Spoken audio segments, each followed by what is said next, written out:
ओम नारायण नारायण नारायण नारायण। सब मित्र को राम राम। सबका स्वागत है दोस्तों। कैसे हैं आप सब दोस्तों? अगर आप कुछ अमेरिकन मीडिया पोर्टल्स को या कुछ सोशल मीडिया पर पेजेस वगैरह को अगर आप फॉलो करते होंगे ना, तो पिछले 2 दिनों में जेम्स गन का एक वक्तव्य है वो बहुत ज़्यादा वायरल हो रहा है।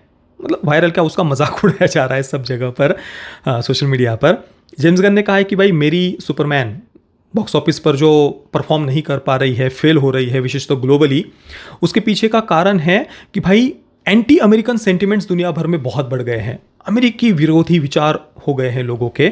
और दूसरा कारण बताया कि भाई सुपरमैन को लोग जानते नहीं है ज़्यादा, इस कारण से मेरी फिल्म परफॉर्म नहीं कर पा रही है बॉक्स ऑफिस पर। हे भगवान हे भगवान, मतलब अब इस पर हंसा जाए, रोया जाए, क्या किया जाए बताइए।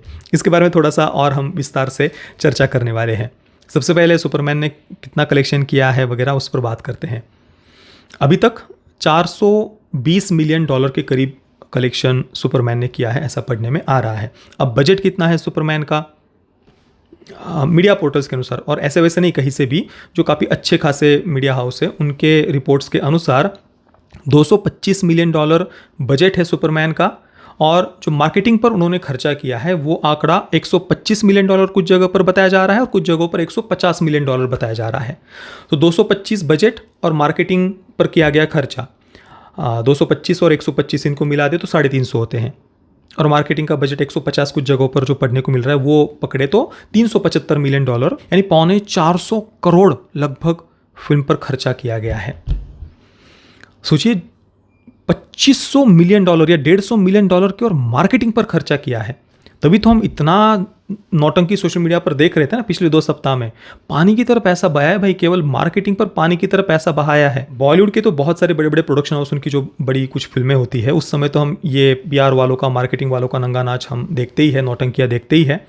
विशेषतः 2 वर्ष पहले जो ज़बरदस्ती की 2 हिट फिल्में दिखाई थी, अभी भी जो हम देख रहे हैं भाई, मतलब बहुत घटिया गंदा खेल होते हुए हम देखते हैं मार्केटिंग वालों का, पीआर वालों का।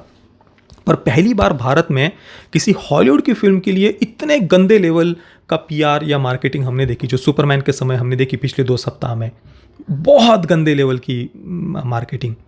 मतलब थोड़ा सा भी कोई कुछ बोल दे ना कि फिल्म खराब है, जो है ही खराब, केवल खराब नहीं भाई, फिल्म के नाम पर भद्दा मजाक है 2025 की सुपरमैन। और ये कोई मैन ऑफ स्टील फिल्म के कारण नहीं, मैन ऑफ स्टील इस यूनिवर्स में ही एग्जिस्ट नहीं करती ना, तो भी 2025 की सुपरमैन फिल्म के नाम पर एक मजाक ही है। बहुत ही ज़्यादा खराब और इरिटेटिंग फिल्म है 2025 की सुपरमैन, और इसे कोई डिनाई नहीं कर सकता भाई, बहुत खराब फिल्म है। और वो बॉक्स ऑफिस पर दिख भी रहा है।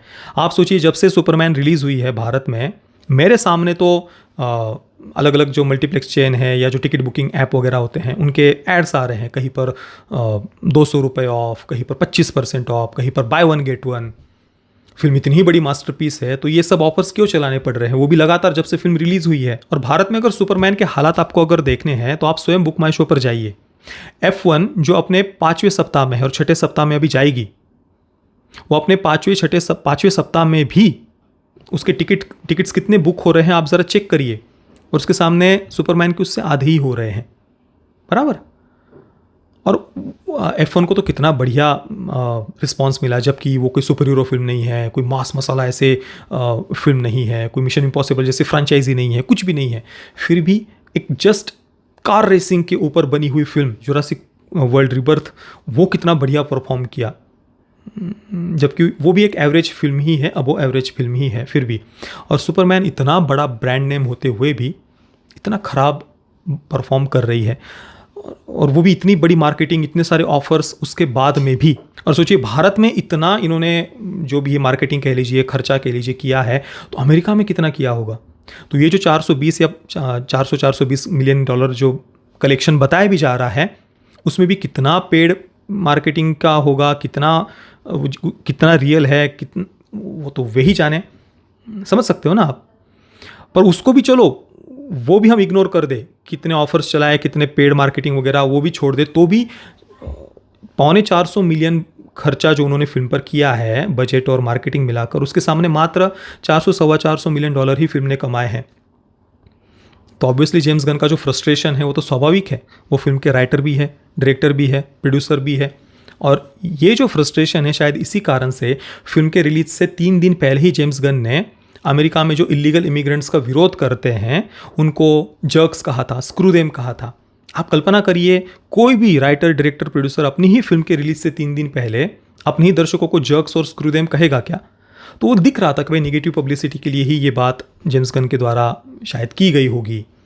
तो ठीक है, उससे थोड़ा बहुत पब्लिसिटी वगैरह, कुछ नेगेटिव पब्लिसिटी वगैरह फिल्म की हो गई होगी, पर वो कुछ पॉजिटिवली उसका कुछ ज़्यादा फ़ायदा हुआ है ये कम से कम देखने को नहीं मिल रहा।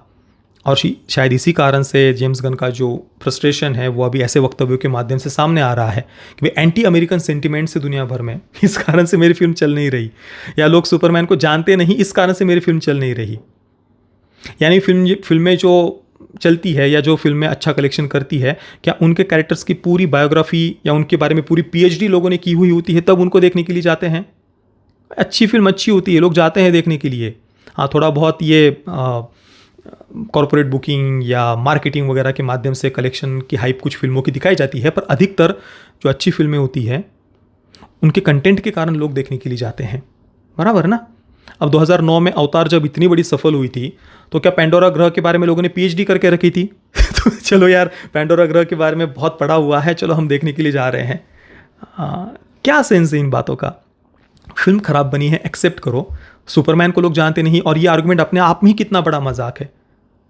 कौन दुनिया में सबसे ज़्यादा किसी सुपर हीरो को जाना जाता होगा तो वो मेरे अनुसार तो सुपरमैन ही होगा, और उसके बाद में स्पाइडरमैन होगा, बराबर ना? सुपरमैन, स्पाइडरमैन, ये 2 नाम सबसे ज़्यादा प्रचलित है सुपर हीरोज़ में, जितना मैंने देखा हुआ है भाई, और लोग जानते नहीं हैं। और एंटी अमेरिकन सेंटिमेंट्स तो भाई अभी पिछले लाइव में भी हमने चर्चा की थी। 2008 में आयरन मैन आई थी, दुनिया भर में पसंद किया गया, और उस समय तो वैश्विक मंदी आई हुई थी। अमेरिका को लेकर के पूरी दुनिया में इतने नेगेटिव सेंटिमेंट्स थे, इतनी भयानक वैश्विक मंदी आई हुई थी। 2008 का स्टॉक मार्केट क्रैश आप याद करके देख लीजिए। चली ना आयरन मैन, उस समय चली। और एंटी अमेरिकन सेंटिमेंट्स तो वो हमेशा से ही रहे हैं दुनिया भर में, वो कोई नई बात हुई है ऐसी बात, ऐसा तो बिल्कुल भी नहीं है। और ये तर्क ही, ये आर्ग्यूमेंट ही अपने आप में बचकाना है। अपने फिल्म का ही जेम्स गन एक प्रकार से मजाक बना रहे हैं। पहले वो इमिग्रेंट वाला वक्तव्य जो इलीगल, कि भाई सुपरमैन इमिग्रेंट है, yes it's all about politics, politics के बारे में ही है हमेशा से सुपरमैन, ये बातें कहना, इमिग्रेंट कहना, रिलीज से ठीक पहले वो भी, और जो इलीगल इमिग्रेंट्स का विरोध करते हैं उनको जर्क्स कहना, स्क्रू देम कहना, ये सब बातें तो भाई फ्रस्ट्रेशन ही दिखाती है कि शायद पहले से ही पता होगा कि भाई फिल्म ख़राब बनी है, कुछ खास ऐसा बज़ भी नहीं है, तो चलो कुछ इस प्रकार से ही सही निगेटिवली पब्लिसिटी हो जाए, पर वो भी कुछ नहीं हुआ है। और इसी कारण से शायद अब ऐसे ऐसे विचित्र से तर्क उनको देने पड़ रहे होंगे। तो ये जो बातें जेम्स गन ने कही है, इस पर आपके विचार क्या है, मुझे आप नीचे कमेंट में अवश्य बताना। वीडियो देखने के लिए आप सभी मित्रों का बहुत बहुत धन्यवाद। जय श्री राम, वंदे मातरम।